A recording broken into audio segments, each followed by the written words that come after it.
Assalamualaikum warahmatullahi wabarakatuh.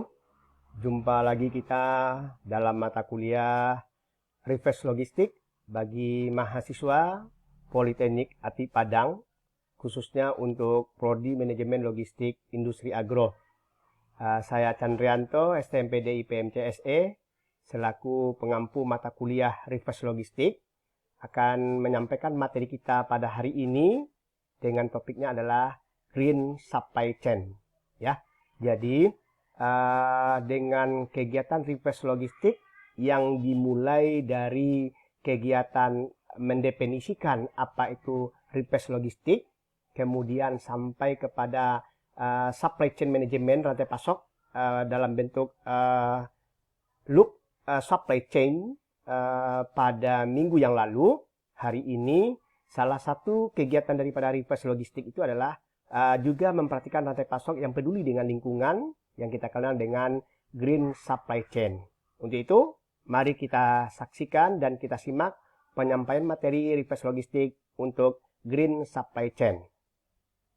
Sebelumnya, bahwasannya dengan adanya kegiatan rantai pasok ini, maka langkah pertama yang harus saudara ketahui dulu, apa sih kompetensi yang akan saudara miliki setelah mempelajari materi ini. Yang pertama, saudara mengerti dan memahami konsep green supply chain itu seperti apa. Kemudian, saudara memahami dan mengetahui green supply chain itu hubungannya dengan reverse logistik, dimulai dari atau meliputi supply chain sustainability and green logistik. Artinya, ada keberlanjutan daripada green supply chain terhadap green logistik. Yang ketiga adalah kompetensi yang akan saudara dapatkan itu mampu menjelaskan kaitan reverse logistik dengan green supply chain. Ya, kita mulai. Nanti referensinya boleh melalui jurnal, ya. Nanti boleh Anda searching jurnalnya, misalnya dari salah satu jurnal yang Bapak ambil itu ada dari Alfa, kemudian dari modul yang Bapak susun sendiri, kemudian juga ada dari Bapak Saputra, perancangan model pengukuran, kemudian ada Jeff dan ada Yosi. Ini untuk jurnal-jurnalnya adalah sangat banyak sekali ya. Nah, dalam konsep green supply chain ini, bahwasannya yang akan saudara perhatikan itu adalah konsep yang pertama, green supply chain management mempertimbangkan pengaruh lingkungan dari semua produk dan proses, termasuk pengaruh lingkungan yang berasal dari barang atau produk dan prosesnya mulai dari bahan baku sampai menjadi sebuah produk jadi, kemudian dari produk jadi itu sampai ke tangan konsumen, nanti dia akan menghasilkan salah satunya adalah disposal atau waste atau limbah daripada produk itu sendiri. Seperti kita perhatikan pada gambar di atas, bahwasannya kegiatan dalam green supply management itu ada green procurement, ada green product development, ada green manufacturing, ada green operation. Nanti ini akan kita bahas juga satu persatu hubungannya dengan green supply chain tadi. Nah, dari sini akan kita lihat bahwasannya proses green supply chain management itu menggunakan input yang ramah lingkungan dan mengubah input tersebut menjadi keluaran yang dapat digunakan kembali pada akhir siklus hidupnya sehingga menciptakan rantai pasok yang berkelanjutan atau yang kita kenal dengan tadi adalah sustainability. Nah, ini ya, green supply chain itu berarti dimulai dari adanya raw material yang bersifat nanti bisa sebagai sustainability, kemudian dia adalah low pollution, itu rendah polusi yang dihasilkan daripada ini, kemudian diolah oleh proses manufacturing. Salah satu nanti kita menggunakan adalah clean teknologi, yaitu teknologi yang bersih, ya. Kemudian dari proses manufacturing ini menghasilkan beberapa produk, prosesnya sama dengan supply chain yang biasa atau rantai pasok itu juga didistribusikan. Salah satu distribusinya adalah nanti ada yang reverse logistik, ya, logistik terbalik. Artinya si konsumen mengembalikan lagi kepada produsen, apakah dalam bentuk cacat produk ataupun hasil-hasil produk yang bisa diolah kembali. Akhirnya kita proses secara recovery atau recycling, nanti akan menghasilkan itu prosesnya berkelanjutan. Nah, inilah salah satu contoh konsep daripada green supply chain. Begitu juga dengan yang ada di samping, yakin akan sama ya. Ini tergantung nanti beberapa produk daripada industri. Yang penting kata kuncinya, saudara paham bahwasanya green supply chain atau rantai pasok itu selalu ada dimulai dari raw material, nanti berakhir di pengguna akhirnya adalah konsumen. Nah, kita lihat beberapa definisi daripada green supply chain ini. Menurut Sri Patava mengatakan, green supply chain management sebagai pengintegrasian pemikiran lingkungan ke dalam supply chain management termasuk desain produk, pembelian material, dan seleksi pemasok, proses manufacture, pengiriman produk akhir ke konsumen, dan juga pengelolaan produk setelah masa manfaatnya. Ini definisi yang lain bisa saudara baca. Pada prinsipnya, kalau mengerti dengan proses rantai pasok, ujungnya adalah bagaimana dia akan bersifat green supply terhadap lingkungan. Apa manfaat daripada green supply itu?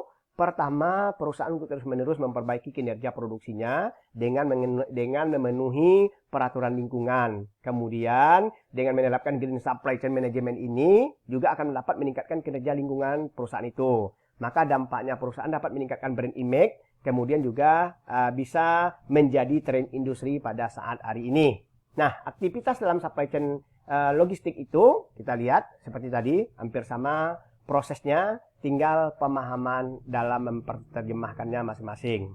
Ya, konsep green supply chain management itu sangat penting dilakukan dalam agroindustri. Nah, kebetulan prodi kita adalah manajemen logistik industri agro. Berarti salah satu industrinya adalah bisa agroindustri. Dengan menerapkan prinsip dasar green supply chain management ini, perusahaan akan melakukan pengukuran. Apabila ada hal yang tidak sesuai, maka akan diadakan perbaikan secara continuous improvement atau perbaikan secara terus-menerus sehingga tujuan tercapai dalam rangka memenuhi target produksi. Nah, ini konsepnya ya. Jadi konsep green supply chain itu ada 4.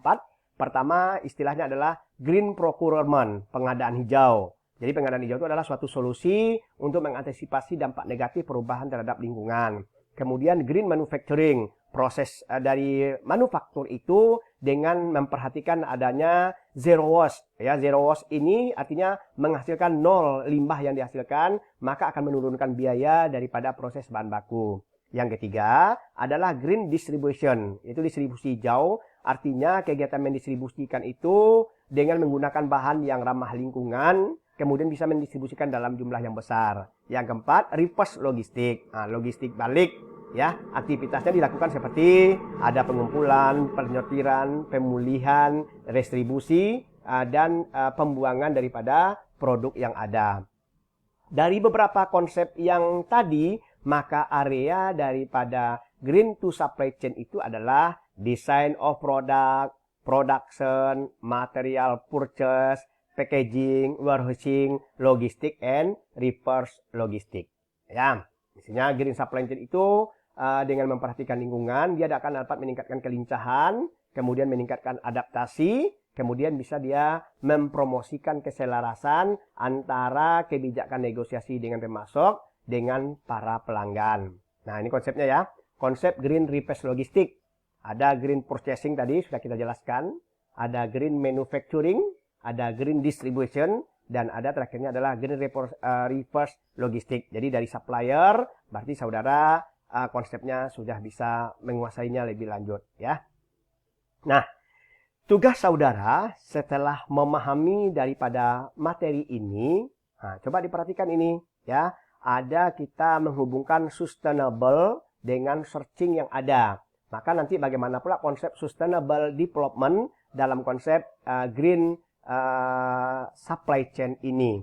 Untuk itu, Anda bersama kelompok sesuai dengan yang kemarin, itu mendeskripsikan atau menjelaskan daripada green supply pada gambar yang ada di dalam slide ini. Berarti ini adalah sustainable and searching yang pertama. Yang kedua, Anda lihat keterkaitannya.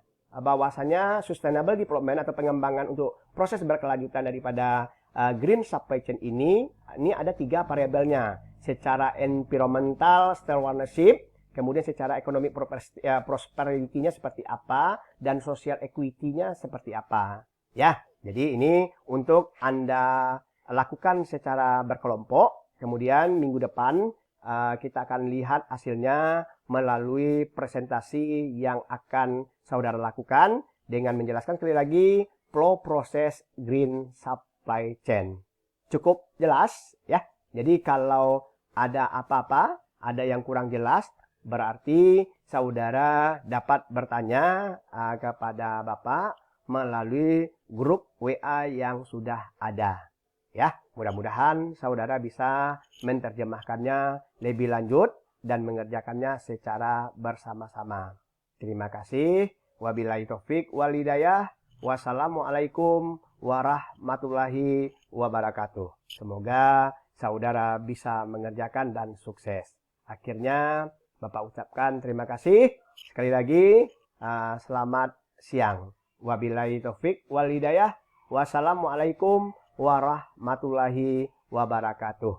Jadi tetap mengerjakan tugas dengan penuh semangat agar semua saudara bisa sukses dalam materi reverse logistik. Karena ini adalah pertemuan kita yang terakhir dan semoga nanti setelah masuk kita minggu depan satu kali lagi, kita baru akan kasih kisi-kisi soal menjelang ujian akhir semester.